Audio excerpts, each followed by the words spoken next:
करते हैं एक बेहद खास मेहमान का स्वागत। और आज सोमवार की सुबह सुबह हमें दर्शन होने जा रहे हैं अजय बग्गा साहब के लिए। आपको बताएंगे उसमें क्या बड़ी बात है, हर सोमवार सुबह होते हैं दर्शन, गुरुवार को भी होते हैं और बीच में जब जरूरत पड़ती है आपके लिए बग्गा साहब दर्शन दे देते हैं। लेकिन आज के दर्शन विशेष है, वो इसलिए कि आमने सामने स्टूडियो में हो रहे हैं। सर स्वागत है आपका। Thank you Anil ji. सोमवार सुबह आप दिख जाएं तो हमारा कॉन्फिडेंस पूरे हफ्ते के लिए बढ़ जाता है।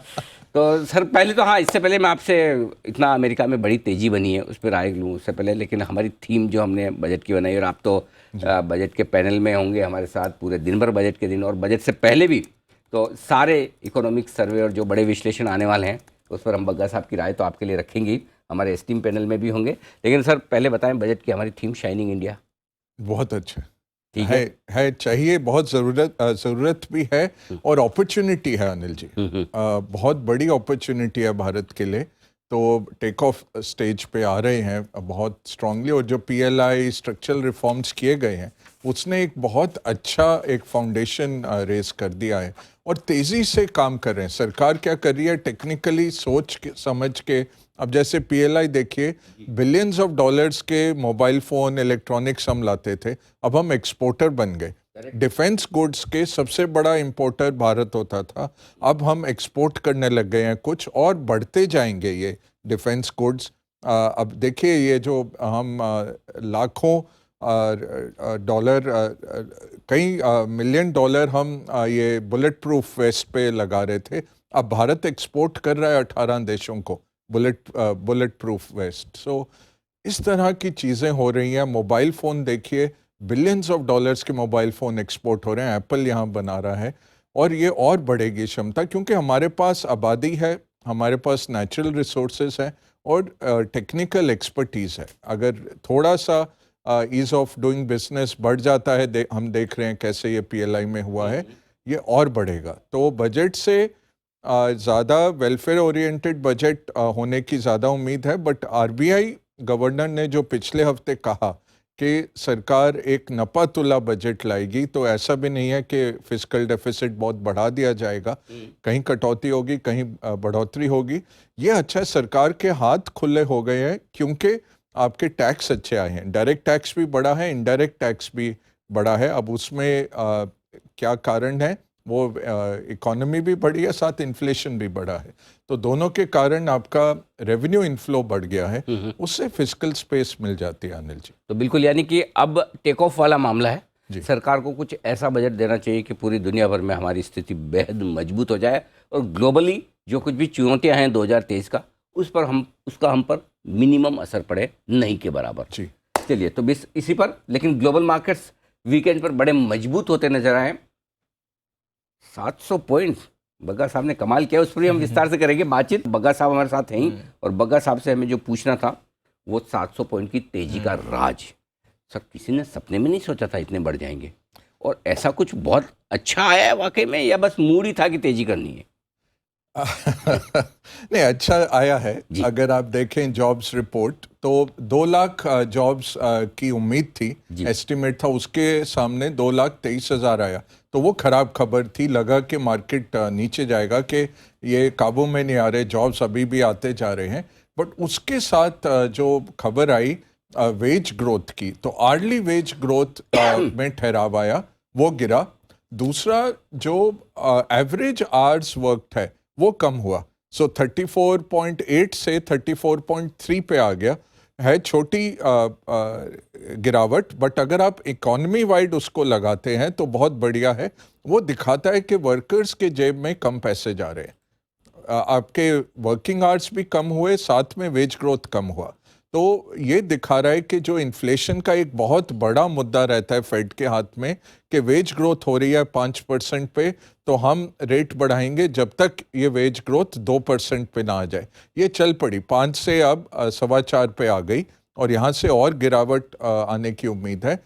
महीने दर महीने नहीं बढ़ी, तो ये बहुत पॉजिटिवली देखा गया।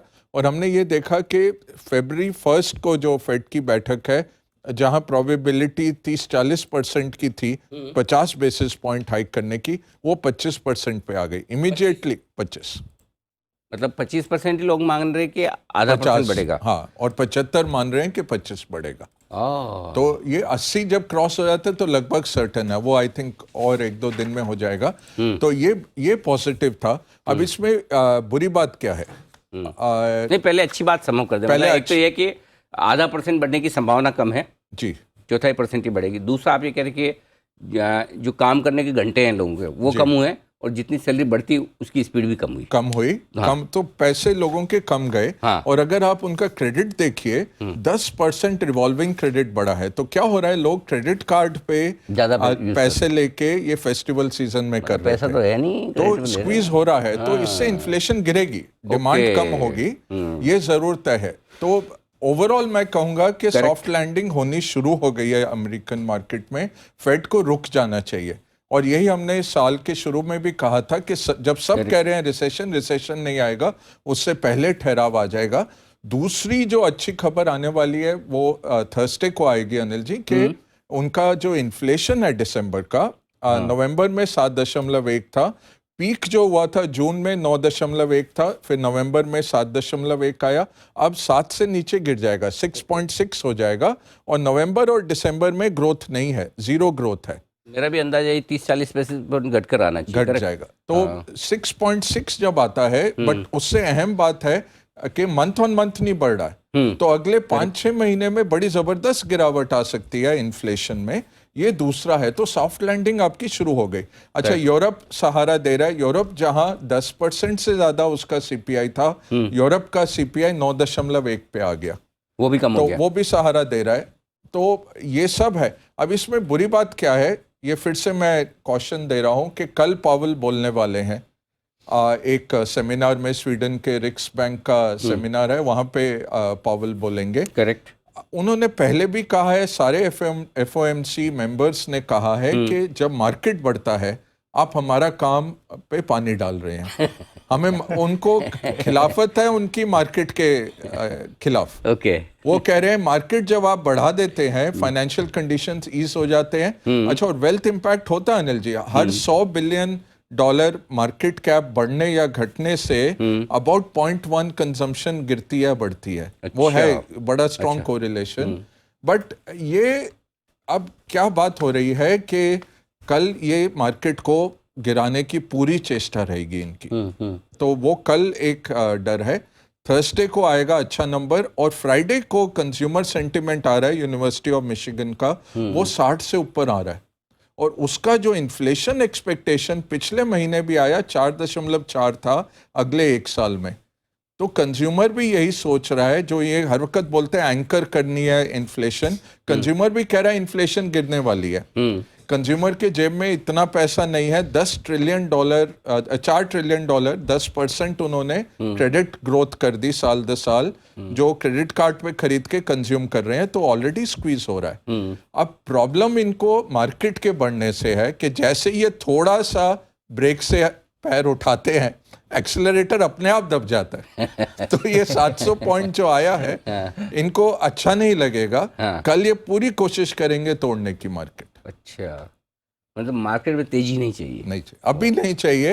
इन्फ्लेशन को काबू में ले। सर, आप बैंकर नहीं होते या ये म्यूचुअल फंड इंडस्ट्री के दिग्गज नहीं होते अपने करियर में, तो क्या इकोनॉमिस्ट होते, है ना? सही अंदाजा सही लगा जी। हाँ, आ रहे हो जो हिसाब से डेटा आपने बोले ना आज, वो मेरे समझ में आ गया। मतलब इसका मतलब इकोनॉमिक्स में बड़ी रुचि है।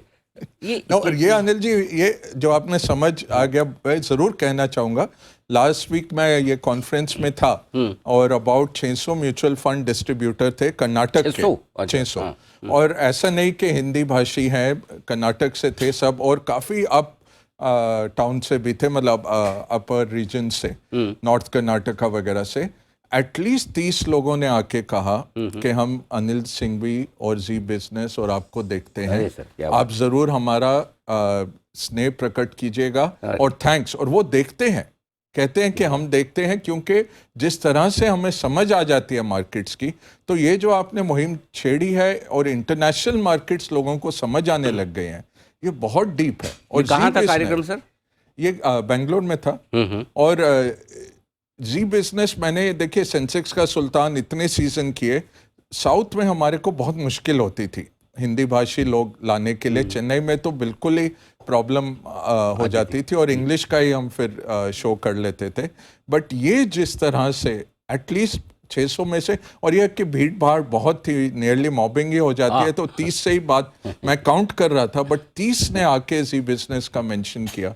तो आप सोचिए क्या पेनिट्रेशन है।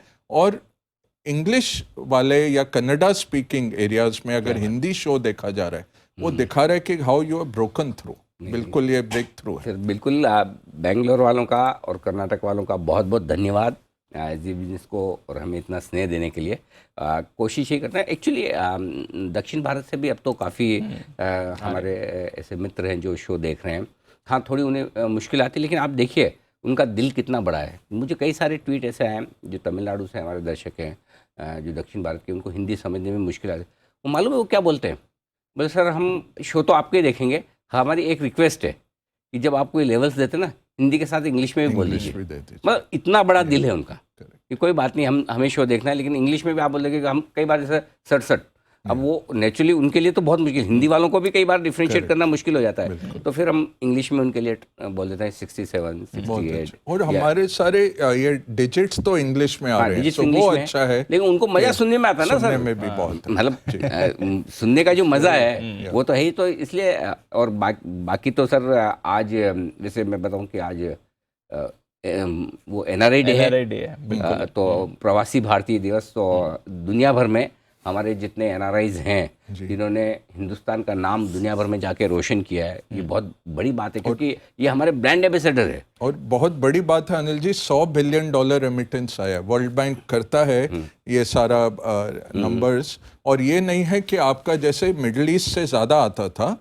अब US और UK से आने लग गया है, क्योंकि इतने नंबर हो गए हैं। 2.5 से 3 करोड़ प्रवासी भारतीय हैं, और जो पैसा भेज रहे हैं $100 बिलियन, आपका सोचिए बैलेंस ऑफ पेमेंट में कितना इम्पैक्ट हो जाता है। 3 चीज़ें हैं, एक अपनी मेहनत, दूसरा अपना दिमाग, दोनों से वो दुनिया भर में हिंदुस्तान का नाम रोशन कर रहे हैं। और जो कुछ हिंदुस्तान ने उन्हें दिया है वो वापस हिंदुस्तान में डॉलर्स भेजकर अपने देश के प्रति जो सम्मान और प्यार दिखाते हैं। और आज मैंने ट्वीट भी डाला है सर, इतना रेस्पॉन्स आ रहा है, मैं सोच नहीं सकता ऐसे ऐसे देशों में जी बिजनेस लोग देख रहे हैं। एक किसी ने मैसेज किया बरमूडा से देख रहे हैं, सोचिए ऐसी ऐसी जगह से, जो मैं आज शो के बाद सारे पढ़ूंगा भी ट्वीट। लेकिन बहुत बहुत धन्यवाद सारे NRIs का भी हमें भरपूर प्यार देने के लिए।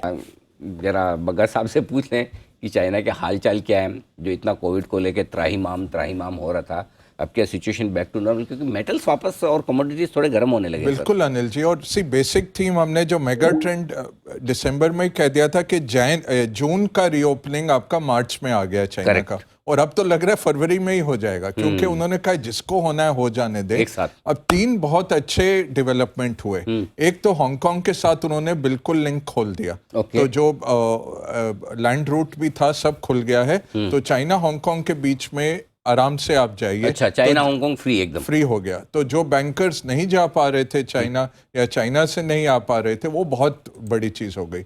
दूसरा है जो इनका वक्तव्य आया PBOC का भी और कम्युनिस्ट पार्टी के प्रवक्ता की तरफ से भी, उन्होंने कहा कि हम इकोनॉमी को बिल्कुल हेल्प करेंगे और कोविड से नहीं डरना है, तो ये पॉजिटिवली देखा गया। तीसरी बात इनकी वो mRNA वैक्सीन, जो जैसे विदेशों में या भारत की वैक्सीन है, ये दूसरा ओल्ड इनएक्टिवेटेड वायरस वाली वैक्सीन यूज कर रहे थे। पहली बार इन्होंने ये विश्व वाली वैक्सीन ट्राई की है। क्लिनिकल ट्रायल में 29 टाइम्स एंटीबॉडीज आए हैं, तो वो बहुत जबरदस्त है। अगर इनकी ये वैक्सीन चल जाती है तो ये सारे इनका चाइना की जो वैक्सीन है, चाइना अपनी बनाई है इन्होंने, वही सिंथेसाइज कर ली होगी लोगों का देख के। अब उनको लग रहा होगा कि हमारे से किसी कहीं पूरी दुनिया में फैल तो नहीं रहा, न तो हम वायरस फैला पा रहे हैं, न लोगों को डरा पा रहे हैं, इसलिए बढ़िया है कि हम खुद ही ठीक हो जाए। और वो उल्टा है, सही बात है, चोरी और सीना चोरी। लोग कह रहे हैं भाई चाइना से आती हुई फ्लाइट्स में हम टेस्ट करेंगे, कह रहे हैं हम वापस सैंक्शंस डालेंगे जो हमारे पे टेस्ट करें। एक तो आप फैला रहे हो, और इतना बड़ा एक्सपेरिमेंट दुनिया में नहीं हुआ जहां 150 करोड़ लोगों को आपने छूट दे दी एकदम से, भाई जिसको फैलाव करना है, तो वो पीक हो चुका है ज्यादा। अब ये है कि 21 जनवरी से उनका सारा शुरू होगा मोबिलिटी माइग्रेशन, 23 जनवरी का लूनर ईयर है, 23 जनवरी से शुरू होगा उनका तो 21 से लोग इस हफ्ते से ही शुरू हो गई है लोग जाना, 1-2 हफ्ते की छुट्टियां लेते हैं घर जाने में। रैबिट ईयर, खरगोश वाला ईयर ऑफ द रैबिट, जो पीस एंड प्रॉस्पेरिटी का होता है। तो वो पिछला जो आई थिंक टाइगर था कि ड्रैगन था, टाइगर था। पिछले अभी वीकेंड पे सर समीर सर ने ट्वीट डाला ना। अच्छा मैंने देखा नहीं। समीर सर ने भी ट्वीट डाला, उन्होंने बोला कि मतलब टाइगर और रैबिट में क्या फर्क है मार्केट के लिए। टाइगर ज्यादातर वो डिकोड करो। हाँ तो हमने कर दिया था सर। अच्छा जी। तो rabbit is suppose to be peace and prosperity, but हमें क्या देखना है चाइना में कि रीओपनिंग ऑफ चाइना से डिमांड फिर से लौटती है कमोडिटीज में। तो तेल जो 78-80 चल रहा है उस पे आप यकीन मत रखिए, अच्छा है अगर 80 रहे। और भारत की तो कॉस्ट और भी कम रहेगी बिकॉज रशियन कैप पे हमें मिल रहा है तेल। उल्टा ये भी खबरें आ रही हैं कि मिडल ईस्ट के जो तेल उत्पादक हैं वो रशिया से खरीद के यूरोप को भेज रहे हैं। सो कम प्राइस पे खरीद के उस पे भी वो ट्रेडिंग में भी पैसा बना रहे अपना छापा लगा के रशियन तेल पे। गजब है। ये पैसा तो कुछ भी करवाता है अनिल जी। सही बात है। और हमें आके इसलिए जयशंकर जी हमारे बहुत अच्छे हैं कि खुले हाथ से वो लेते हैं और सुनाते हैं कि भाई आप क्या। सीधा उन्होंने यूरोपियन से पूछा, जो पाकिस्तान इतना टेररिस्ट देश है जहां कैंप चल रहे हैं, आपके पास सैटेलाइट इमेज है, आपके पास सारा है, आपने कभी उस पे सैंक्शन नहीं लगाया।